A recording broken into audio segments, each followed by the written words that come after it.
Greetings to all. I am Randolph H. Hu Jr. As part of the Advocacy Gender Free Generation, I am here to present to you the introduction. So what is Gender Free Generation? Through this website, we will know more about it. This website talks all about gender stereotype. So what is gender stereotype? To know us better, gender stereotyping refers to the practice of ascribing to an individual, woman or man, specific attributes, characteristics, or roles by reason only of her or his membership in the social group of women or men, meaning it is a generalized idea of how women should behave, or women and men should behave, and what roles they should partake in the future.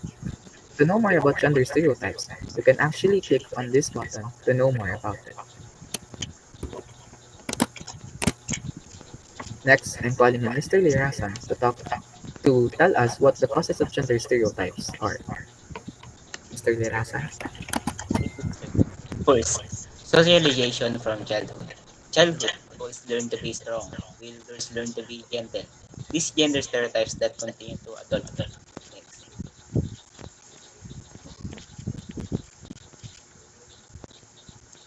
family influence. Families shape gender roles by modeling behaviors. Girls do household, while boys handle physical tasks, teaching what each gender should do. Media representation. Media shapes gender view by showing men as strong leaders and women as emotional or beauty focuses. I call Mr. Palacio for the next part. Thank you, Mr. Lerasan. Number 4. First, the education system shows how gender bias starts early. Teachers may call on boys more in math and science, while girls are encouraged toward arts or caregiving fields. Even textbooks can include gender stereotypes. Number 5. Next, in cultural and religious traditions, many societies still see men as providers and women as homemakers. These beliefs are passed down through generations, influencing how people view gender roles today. Number 6. Lastly, workplace expectations continue these biases. Men are often expected to lead while women are, are seen as emotional or less capable in leadership or STEM roles. This leads to pay gaps and fewer opportunities. Thank you. Let's call Mr. Bukol. Thank you. Historical power structure. The text shows difference between men and women, where men are more resilient, while girls are only for supporting tasks. Next part, peer pressure and conformity. Peer pre- explains the mental capability between men and women. Next, biological misconception show the cultural behavior between men and women, where their culture has a huge impact. Next, reinforcement through language. In this text, it shows the that boys are more strong in mental, while girls are usually not. May I call for Miss Espares for the next part? Thank you. Next, our advocacy believes that your gender does not define your destiny.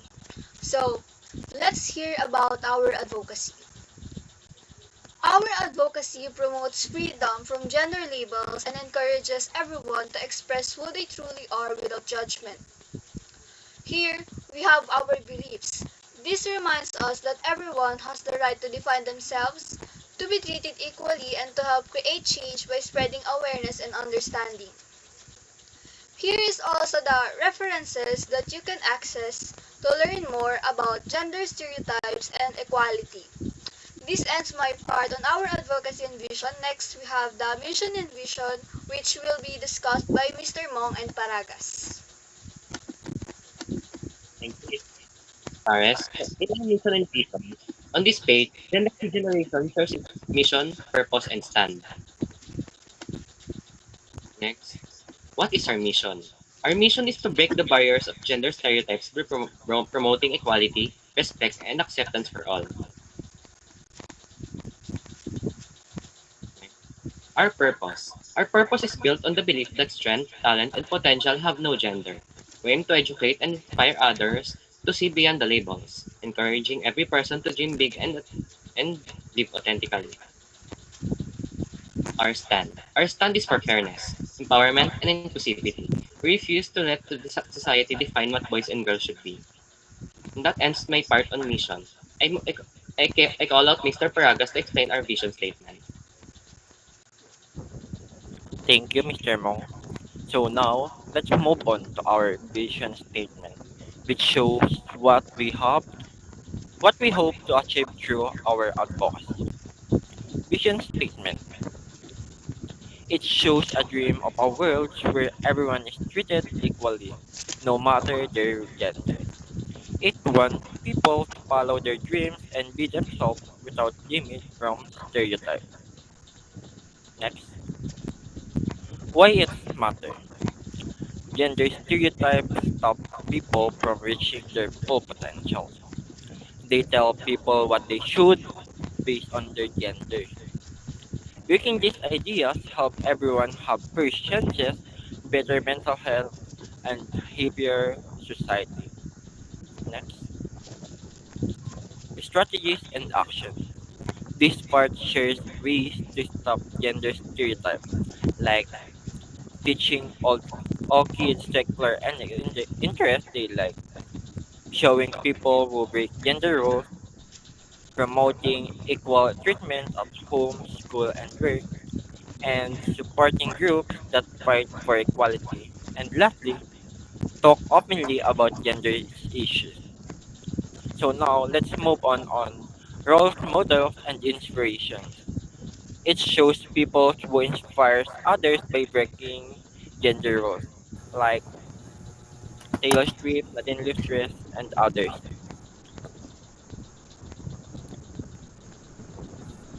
So now let's call on Mr. Shoes for next part. Now that you know about our advocacy, we want you to get involved. We want you to share your story or experiences with stereotypes. We want you to also advocate for policies that promote equality in your community. Support and volunteer with organizations fighting gender bias. Encourage respectful, inclusive environments at school and work. Because together, we can create a society where gender no longer defines opportunity or ability. Men will now embrace caregiving and nurturing roles, and people will freely express identities beyond traditional gender roles. These stories show that talent and passion are not gender specific. To get involved, you can actually message our Facebook page. Here, you can freely message us and tell us about your story. Now, to proceed, I'm calling on Miss Kaliwag to tell us about our achievement.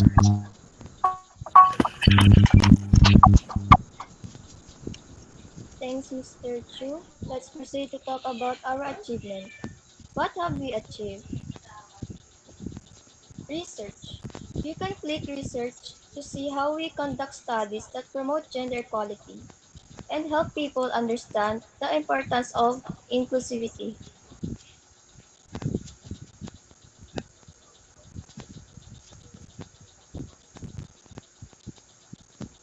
Local. We work with local communities, especially street kids, teaching them about respect and equality for all genders through fun and educational activities.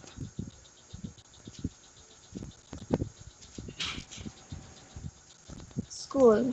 We hold school talks and activities that encourage students to break gender stereotypes and be more confident and respectful.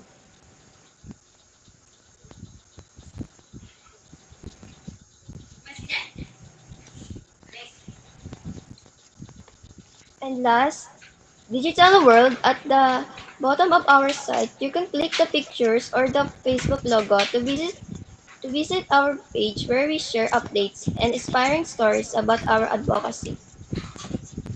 And now I call on Mrs. Montañez to explain future endeavors.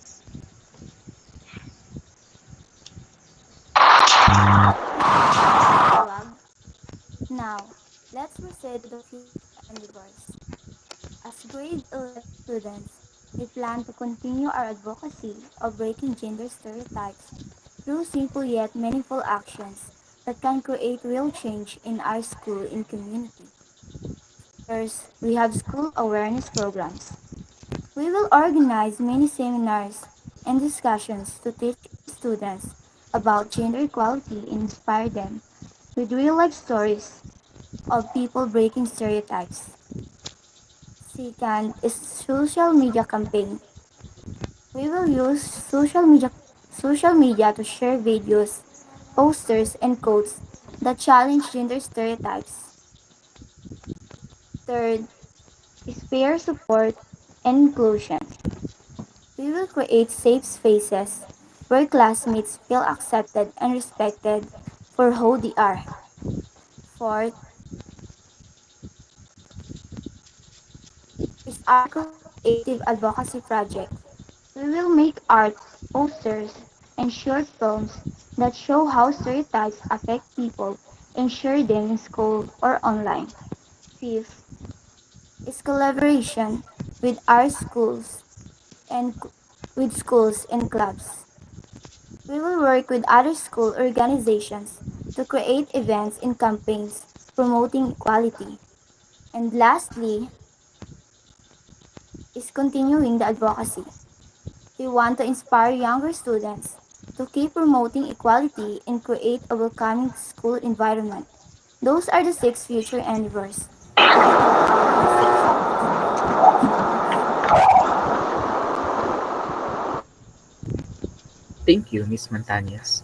Now that you know about our advocacy, let us now let us now look into the engagement that we have.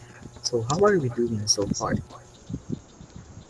If you scroll onto all the pages or sub-pages of this website, you can actually find a Google form, our website, of course, and our Facebook page. So our Google form was put at the end of this presentation, where you can tell us about the purpose and interests of yours about our advocacy. So far, this Google form has 14 responses. Next, our website. Through Google Analytics, we were able to track and analyze our viewers' behavior on our platform, giving us valuable insights into their demographics, interests, and engagement patterns. Lastly, we have our Facebook page. Through Facebook page insights, we tracked our followers' activity and engagement, learning which posts gain the most likes, shares, and comments. Through this, we will know what to post more and engage others to be a part of our advocacy. As you can see throughout our analytics, it is not so much, but we do believe that everything starts small, and this is just our beginning, and we are more than happy to continue this story in another book. Now, I'm calling on Mr. Cortez to tell us about the frequently asked questions. Mr. Cortez? Thank you, Mr. Chu. The FAQ section covers all the essential information an interested audience would look for. It focuses on its mission, its history, and the action it takes to advance gender equality, showing commitment to the tagline. The questions about support and joining clearly indicate that it relies on public involvement and offers concrete paths for people to contribute to the cause, whether through advocacy or direct membership. May I call on Mr. Villarasa for the next presenter? So now that you know about our advocacy, don't you want to know who started this? So let's start with the history, where the movement started.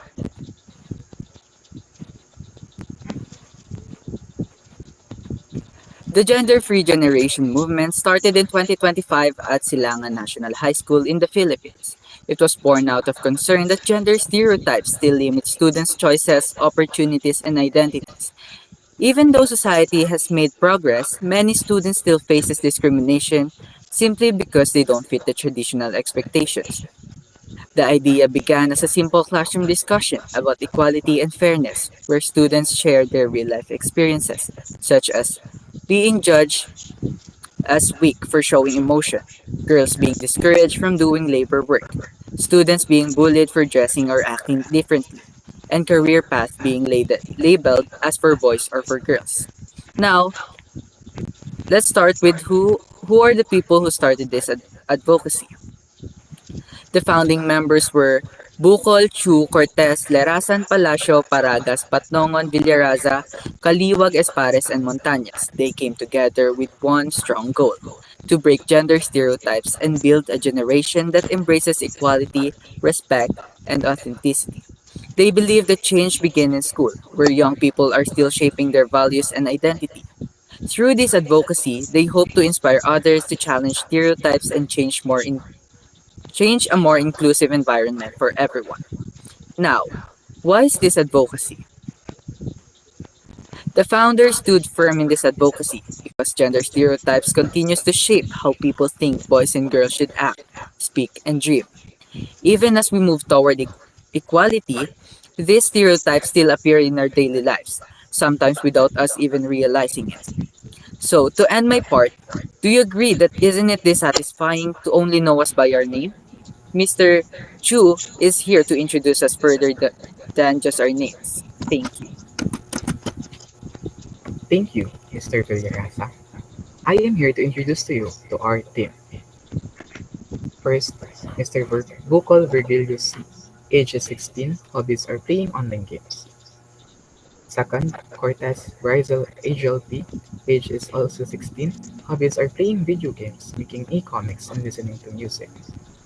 Third, Chu Jr. Randolph A, which is I, age is 16, hobbies are reading, playing online games, listening to music, sports, and writing. Fourth member is Derasan George T, age is 16, hobbies are playing online games and cooking. Next is Mong Jake Andrew S, age is 16 as well, hobbies are playing online games, watching crime documentaries. Palacio Jared E, age is 17, hobbies are singing and swimming. Let's move on to the last three of our group members, which are men. Paragas Denmark R, which is 16, hobbies are playing online games, watching anime, reading manhwa. Next is Patnongan Brennan Dave L, age is 17, hobbies are drawing, running, and dancing. Last for our man is Villaraza Marchand P, age is 16 as well, hobbies are playing Call of Duty Mobile and badminton. Let's move on to our Powerpuff Girls. First with Miss Kaliwag Samantha Nicole N, age is 16, hobbies are drawing and playing online games. Next is Espares Kristen Joy M, age is 16, hobbies are playing online games, watching K-drama, and listening to music. Our last girl member is Montañez Jewel Jane V, age is 16, hobbies are sleeping, playing online games, and reading e-comics. Now that you know about us, we want to know more about you. So would you like to join us? Be part of the change, speak up, educate, and inspire others to challenge stereotypes. Because together, we can build a future where equality isn't just a dream, but a way of life. To join us, kindly click on this button right here, and it will redirect you to our Google form, which was mentioned in the engagement earlier. With that, we are concluding our presentation, and thank you for listening.